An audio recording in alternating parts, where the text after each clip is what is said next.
Assalamualaikum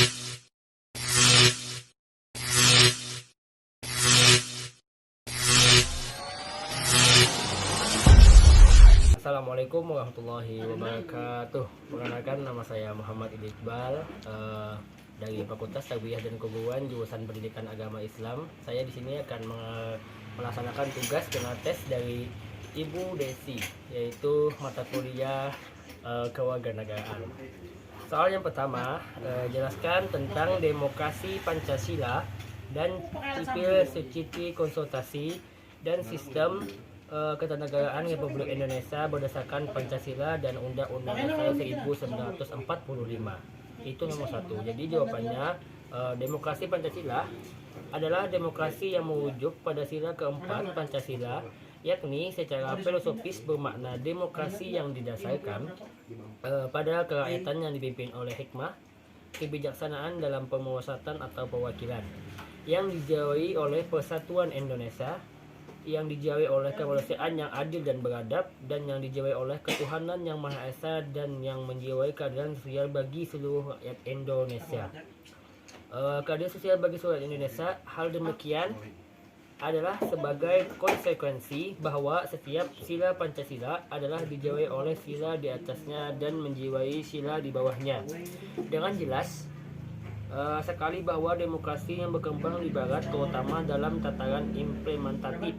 Sumber Jurnal Transnational Vol 4 nomor 2 Februari 2013.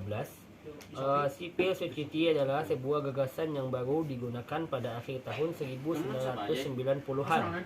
Istilah civil society mengandung beberapa arti seperti masyarakat sipil, masyarakat madani, masyarakat warga atau masyarakat kewarganegaraan. Civil society memiliki perkembangan sejarah yang berbeda-beda dalam perkembangan pemahamannya. Soal nomor 2, yaitu berikan penjelasan tentang penanggulangan korupsi dan kemiskinan. Jawabannya adalah serangkaian tindakan untuk mencegah dan memberantas tindak pidana korupsi melalui proyek koordinasi, superdiksi, komite penyidikan, penuntutan, dan pemeriksaan di sidang pengadilan. Dengan peran serta masyarakat berdasarkan peraturan perundang-undangan yang berlaku. Karenanya 3 hal yang perlu digarisbawahi, yaitu mencegah, memberantas dalam arti menindak pelaku korupsi, dan peran serta masyarakat. Soal nomor 3, yaitu berikan 2 atau lebih contoh pemberantasan mafia hukum di Indonesia. Yang pertama yaitu Joko Tjandra, yang mana dalam kasus tersebut banyak turut menyeret para aparat penegak hukum. Hal ini terbukti dari ikut terseretnya mantan Kepala Biro Kuwas Penyidik PNS Bareskrim Polri, Brigjen Pol Prasetyo Utomo, terkait kasus pelarian buron Joko Tjandra. Yang menarik dalam kasus ini adalah Joko Tjandra diduga bisa bebas keluar masuk Indonesia kala itu berkat penghapusan status red notice di Interpol serta sejumlah surat yang dikeluarkan oknum petinggi Polri. Sehingga jelas dalam kasus ini terlihat bahwa aparat penegak hukum ikut ambil berperan untuk menutupi tindakan Joko Tjandra, alhasil mengakibatkan kasus ini menjadi sulit untuk diungkapkan. Nomor 2, yaitu operasi tangkap tangan (OTT) yang dilakukan oleh Komisi Pemberantasan Korupsi atau KPK terhadap seorang hakim di Pengadilan Negeri Balikpapan terkait kasus suap untuk mempengaruhi putusan pengadilan, dan masih banyak lagi kasus-kasus terkait dugaan jual beli putusan yang menjerat hakim-hakim di negeri ini. Soal nomor 4, yaitu bagaimana solusi mengatasi kemiskinan di Indonesia.